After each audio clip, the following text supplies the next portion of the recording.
Everyone, welcome back to another episode of Canadian Gamers. I'm here with Steven as always, and we have nothing to talk about. No, I'm just kidding. We have a few things we're going to talk about, but first, I just want to go over what Steven mentioned right before we did this, which is there's a lot of different ways for people to actually experience these podcasts now. We're posting them on YouTube. We have an an alternate channel because for whatever reason, we have copyright issues all the time on the main COE YouTube channel. So we have another one that we opened up for videos sort of like this. All right. So if you're listening to this podcast via YouTube, awesome. If you're listening from Podomatic, awesome. If you're listening from iTunes or directly on the site, we just want to say thanks for the support as always. And that's about it. Just wanted to round off all the different ways you could be enjoying our sexy voices. All right, so we're going to jump on in. The biggest news of the week happened, was it yesterday or Monday night? Something like that. I actually wasn't by the computer because my apartment is like a balmy 5,000 degrees. It's like being in the seventh ring of hell. And so I took off, went to some AC, the in-laws place basically. And anyways, so some big news broke, which Ahmed was super awesome to post on the site, and I just updated all the information. So what the hell am I talking about? I am talking about the Microsoft Surface. Dun dun dun. This is quite an interesting tablet. I don't know, Stephen, did you actually watch the conference, or you just read about it?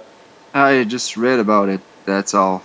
I don't know much about it. I just heard that it was like a tablet plus it worked like a full laptop, and it also could. There was a model that could be like a pro PC. You could play games on it. Okay, well, yeah, that's pretty well the gist of it. I'm going to run down just a few of the differences. Basically, what it is exactly like you said. They announced two different versions. I went back yesterday and actually watched the conference, and it's so funny how Microsoft, they always have issues with their software whenever they're at like big events like this, and I always feel bad for the guy that it happens to because he must really be like, damn, this sucks. Because the first guy who showed the Surface, the very first thing he goes to do is simply like swiping, because there's different gestures you can do on it. Like for those of you who have an iOS device, if you bring your finger from the top of the screen down, you have like a tray that comes down. Well, there was something like that if you go from the left to the right of the screen, just like a little like gesture like that.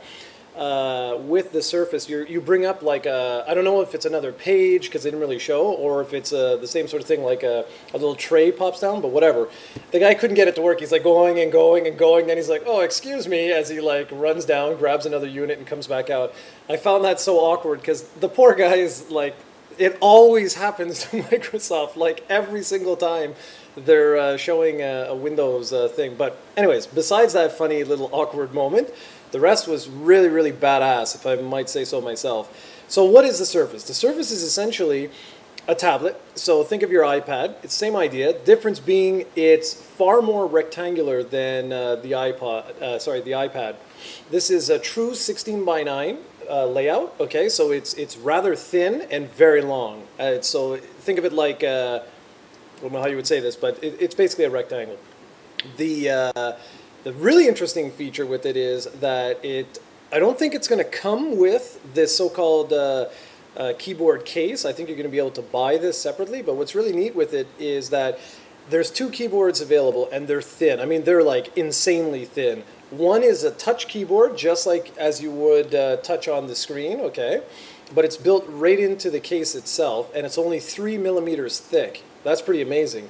And if you want the tactile keyboard, so one with actual keys that click as you type, that one is 5 millimeters. But again, it's designed as a case to protect your Surface. I was just going to say iPad. The other thing I really liked is it has a little kickstand in the back, which doesn't stick out. It doesn't intrude. It's built seamlessly right into the Surface, which is really nice. So when you have something like this, basically you now have a tablet and you have a laptop. So if you're at a sitting like anywhere, you can just put it down, take out the kickstand, so it will be like, I don't know, maybe 120 degrees, the angle or something like that. And you'll have a full keyboard. I mean, what's not to like about that? In terms of specifications, there's the two models, like I said. One is going to be called the Surface, and the other one's going to be called the Surface Pro. I'm going to go over the basic one right now. Just going to list off some features straight up, okay? You've got the operating system is Windows RT, which is basically for the ARM architecture. It's sort of like a watered-down version of Windows 8. It would be like it's specifically designed for tablets, so it uses the Metro interface and what have you. The CPU is the NVIDIA Tegra ARM, which is exactly what I just said. The storage capacity, it's going to be available in two versions, either a 32 or a 64 gigabyte version. Both of them have micro SD slots, so you can put an SD expansion in there if you want. The display is a 10.6-inch clear type HD screen with 16:9 ratio, like I mentioned before. And the input for this particular model, you get the multi-touch screen. You have the touch cover, like I mentioned, but again, that doesn't mean that it's included. It's just saying that it's a different interface. And then you have the type cover. The touch cover is the one that I mentioned that is sort of like a screen. It's as if you were typing on your tablet right now, except that it's on the cover itself. And the type cover is the one that has the tactile keyboards that actually move. And the connectivity, you get a 2x2, well, basically the fastest Wi-Fi you can imagine. I'm not going to get into too much details on that. It also has USB 2.0 and micro HDMI, and it comes in at only 676 grams. So that one, Microsoft says, will be priced according to the tablet market. In other words, likely going to be in the 400 to 600 to 800 range, something like that, okay? They didn't actually specify, they just said that it will be comparable to tablets on the market right now. And the second model, this is the one that really raised a lot of eyebrows and really made people go, well, now this is interesting. So for the Surface Pro, you get, the operating system is Windows 8 Pro, the real Windows 8 Pro, not like modified in any way, shape, or form. It's the real deal. The CPU, you get a quad-core Intel Core i5. And what's really badass about this is the new Ivy Bridge ones. This is not the Sandy Bridge, so this is the brand new ones that came out in April. The storage capacity for the Pro model is either 64 or 128 gigabytes. And of course you have that, oh, I just noticed, you don't have a micro SD slot in this one. In this one you have a micro SD XC slot, so for higher capacity. That's very interesting. Should also mention that the 128 gigabyte, I believe, is more than what the Retina display iPad has right now. If I'm not mistaken, it only goes up to 64, so that's interesting. The display is the exact same screen as was mentioned above. It's got the 10.6 clear type full HD with 16:9 ratio. Now, this is what's different. Listen to this. The input method, you get the multi-touch screen. You also have access to the touch cover, the type cover, but you also get the pen with palm block. That will not be available on the regular Surface. That will only be available on the Pro. And in terms of connectivity, you get the same dual band Wi-Fi, but instead of USB 2.0, you now get USB 3.0, and instead of a micro HDMI slot, you now get a mini display port. And because it is a significant boost in specs, the weight, instead of the 676 grams, is now 903 grams. Now that's the version that you were mentioning, Stephen, that it actually like plays PC games and what have you. But of course, I mean, it's real Windows, so it's essentially a laptop, except that it's in this new form factor. The only thing that's sort of scary with this one is that Microsoft said that it will be comparable to Ultrabooks on the market. Now, Ultrabooks typically start at the $1,000 to $1,200 range and go up from there. So that one is probably going to be a little bit pricey. And finally, to wrap this up, in terms of release date, the Surface, the basic model, is going to be available at launch with Windows 8 sometime later this fall. We don't have an exact date yet. And the Surface Pro, they said, will be available roughly 3 months later. So that is the Microsoft Surface. You need to talk now for at least 2 minutes so that I can take a swig. Well, you pretty much covered everything there. I didn't know much about those. All that I found interesting, like I said, was that you could play like from what they tell, you could say you could play pretty much high-end PC games. I'm not sure how long that it will stay that way, but for what it seemed like a pretty decent system for somebody that wants a tablet and also wants to take advantage of it to play games that besides Angry Birds and all that stuff. For me, another interesting aspect also will be how it will use Smart Glass, which Microsoft talked about during their press conference. For me, however, I just bought an iPad, so I'm not. It's not really something that will be in my interest right away. Also, I'm a bit concerned about the price. iPads are not really cheap to begin with, and I can't really see how this new tablet will sell below, like you said, $1,200. Would probably be higher than that. So it's going to be an interesting market they're going to be after. Yeah, I fully agree. And I mean, I don't know when they say like real games and stuff like that. Well, we have no way of knowing, you know. Like, I mean, a lot is going to depend on what kind of RAM is in this thing, and also what kind of like actual video card. Which I don't think there will be a video card at all. I think it'll just be built right onto the motherboard. But whatever. The main point to get across there is that you will be able to play true traditional PC games via Steam and stuff like that. So that's pretty awesome right there. Oh, I forgot to mention that on the keyboard, you actually have a full trackpad, so that will be your mouse. Or I guess you could use. Well, it didn't mention if it has Bluetooth, but it does have USB, so you could always plug in a mouse, I'm assuming, if it's using the regular version of Windows. But the thing that made me personally the most interested of all of this, I'm not really in the market for a new tablet right now, but like you said, I'm very interested to see what they do with Smart Glass, because this is the perfect opportunity for Microsoft to sort of come in and be like, well, you know what, guys, we're going to do our own thing with our tablet, and we're going to like enhance it with this, that, and the other thing. It gives real big potential here. But I'm shocked to see Microsoft enter in the hardware like sort of race, because what people fail to realize is that because they're a software company, right? They have basically tons of manufacturers, well, basically all manufacturers license Windows from them. So for like say, oh, I don't know, Asus or Toshiba or Samsung or you name it, anyone that's going to make a tablet, if they're going to want to put the Metro version of Windows 8 on their tablet, and they got to license that from Microsoft, and then if Microsoft comes out and sort of shortchanges all of those guys by saying, well, you know what, we're going to lower our tablet by $150 compared to yours, that could really tick off all those different manufacturers, because they could say, well, look, you douchebags, we can't do that because we have to pay you to license Windows, so we can't, lower our costs as much as you guys can. And I can see that potentially being an issue down the road. Right now, what are they going to do, right? Microsoft has monopolized the whole PC industry, so it's not like they could go somewhere else.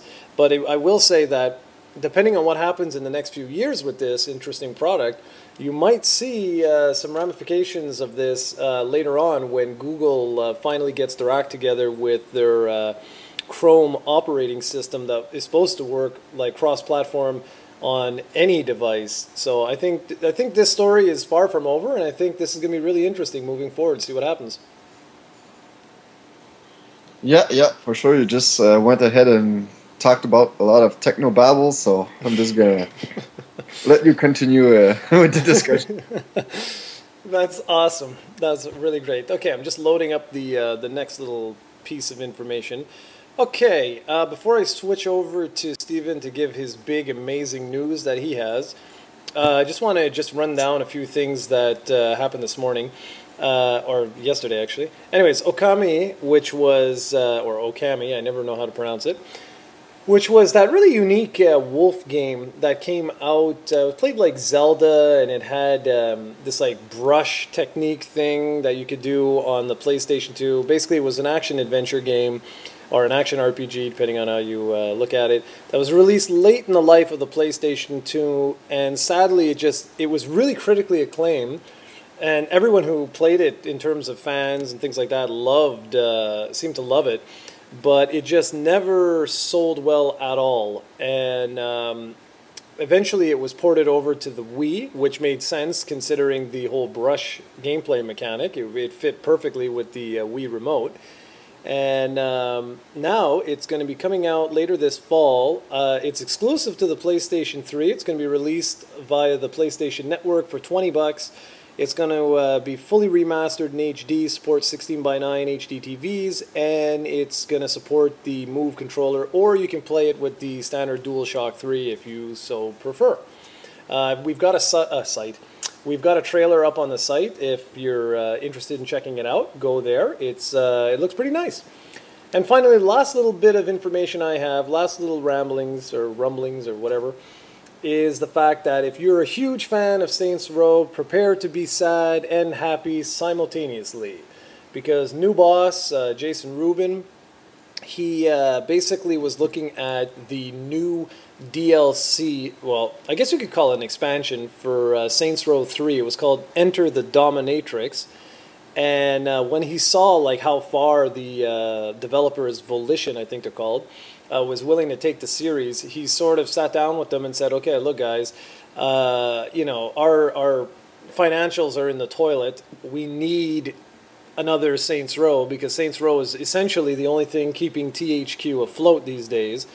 So he told them, instead of focusing all your efforts on this DLC, why don't you turn that DLC into a brand new game? Like, what if I gave you more money, I gave you a larger team, could you pump out a game for, say, next Christmas? And that's exactly what they're doing now. So Enter the Dominatrix has been canceled, and it's going to be retrofitted as Saints Row 4 with a target release date of late 2013. And that's it. I'm out. I got nothing else to talk about.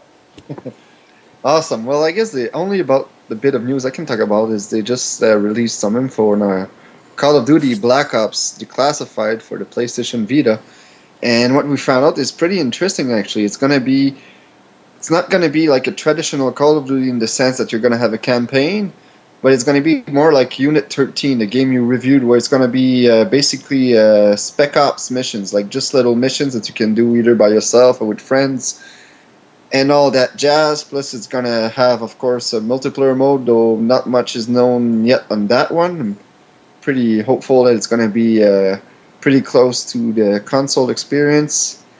The only sad part is that, like Uncharted Golden Abyss, it's going to have a price mark of $49.90. Well, they say $49.96, so about $50, which makes it for a pretty expensive handheld game.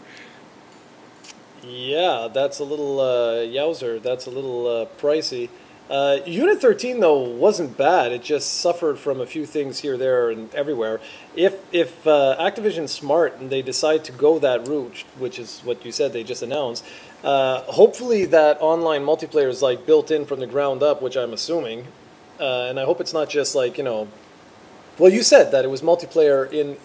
Like, did they mention if it was multiplayer in the Spec Ops, or is it only online, like a separate online multiplayer? I'm assuming that both. Okay, good, excellent. Because that was the big thing I didn't like with Unit 13 was the fact that you had multiplayer modes, but the multiplayer modes were your generic typical stuff, which was fun. It was all right, but in the missions, it would have been fantastic to have like co-op. And if Call of Duty has that, then right there, that should be leagues better than the other one. What I'm not liking, of course, is that price.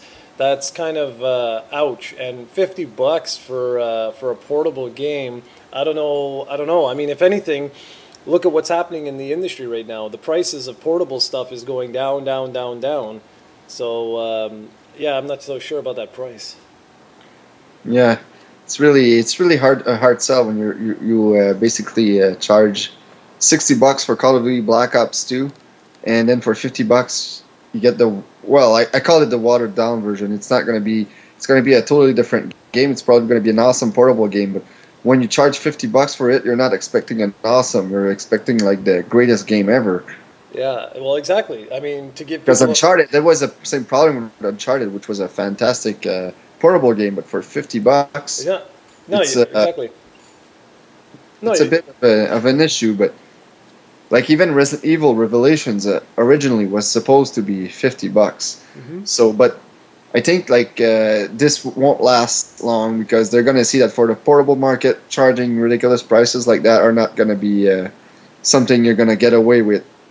Most people now buy games on iPhones and whatever for like a few bucks each. So stuff like that is something that they're gonna have to move away if they want to be successful.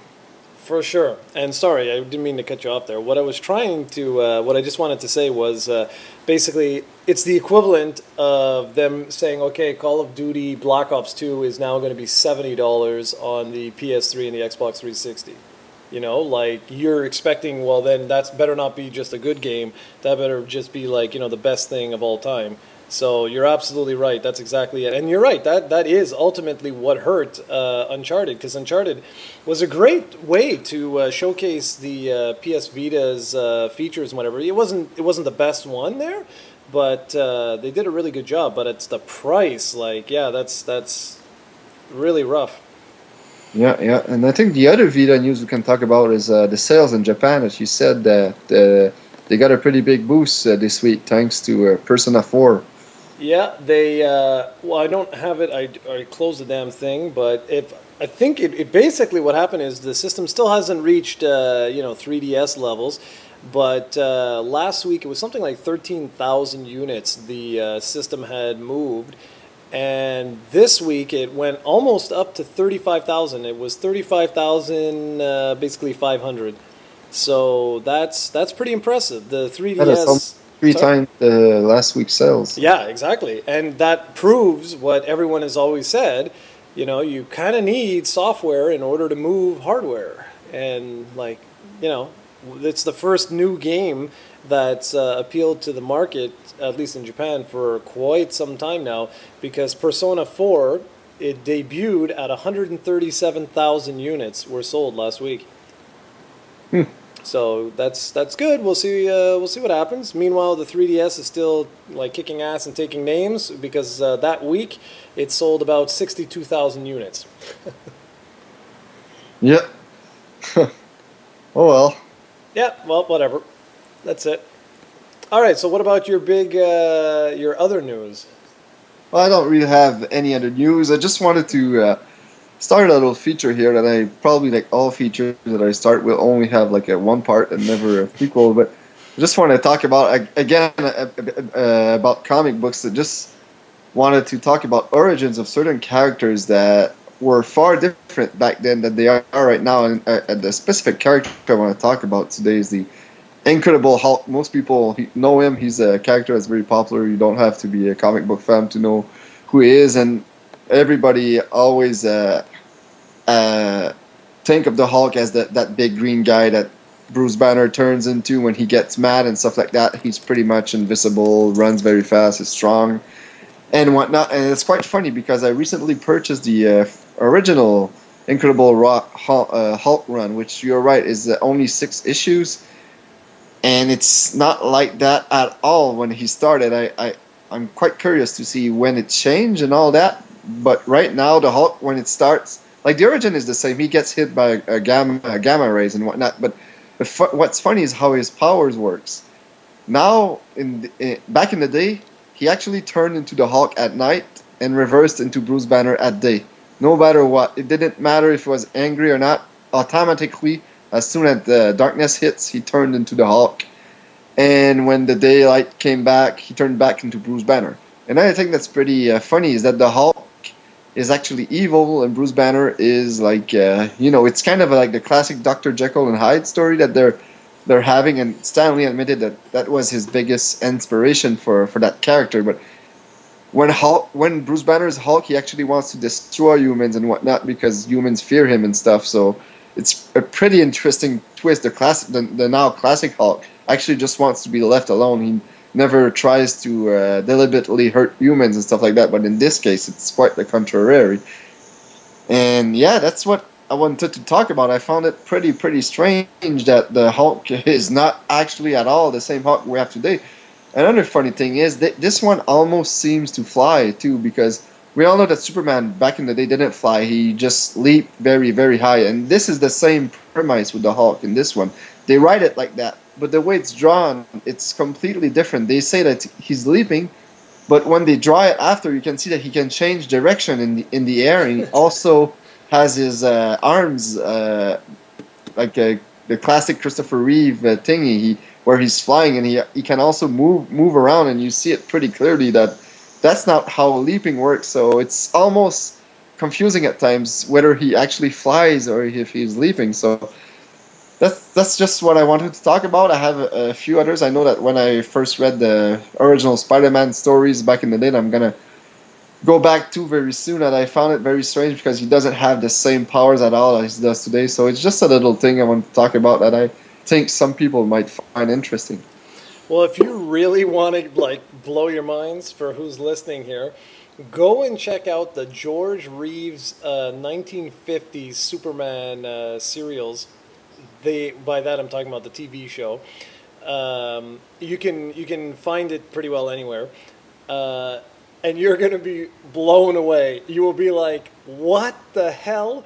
Because Superman goes around beating the crap out of criminals and stuff like that, and that's the way it was back then.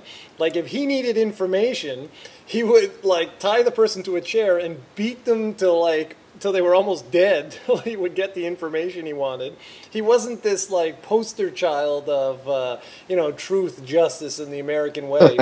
And I mean, he even killed people, which was like it blew my mind. I was like, "What?" I'm like, "This is crazy." Yeah, I actually read a few action comics, the original ones, and I saw him kill a few people in those too. So it's. But back in the day, though, everybody killed everybody in the comic books. Even Batman in his first tales didn't have any problem whatsoever with killing. So it's just how mentality changed. Because if you read the comics too, it's during the Cold War and during World War II and World War, and there are a lot of racist comments. Oh yes, for sure. That like they call themselves the Reds or the Commies or the Japs, stuff like that. You always see like racist comments in the comics back in the old days. You just see how times they change. Yeah, exactly. It's not just racism; it's also very like they're all womanizers and stuff like that. Like it's pretty. Yeah, that too. It's unreal when you read it now. You're like wow, this is pretty hardcore. But with Spider-Man always cracks me up because those original stories. It's so funny how weak the character actually was. Like today, he can practically lift half the earth, and but back then, like he struggled to just lift a car. Would be like something that would be awkward for him. But what always cracked me up was that one issue where aliens just show up, and it's like it's nothing. It's just like la la la. Oh look, there happen to be aliens in this garage or whatever it was. That always cracked me up. Like it was just nothing. Today there would be it'd be like all some like Skrull invasion or some BS like that. But that's what I liked about the comics back then. They were much more open, much more free, and it's fun to read those old books. Yeah, I really like that because they're a lot simpler too. Because in those things, I know that I talked a bit about this, and reading those, I might sound like I'm contradicting myself, but it's funny because anything can happen in those days. Like if they needed like a character, it's simple. They would just do like I read the origin of Wonder Man, which is a pretty old obscure character in the Marvel universe, and that dude is pretty much invincible, and he was just created by a supervillain like that.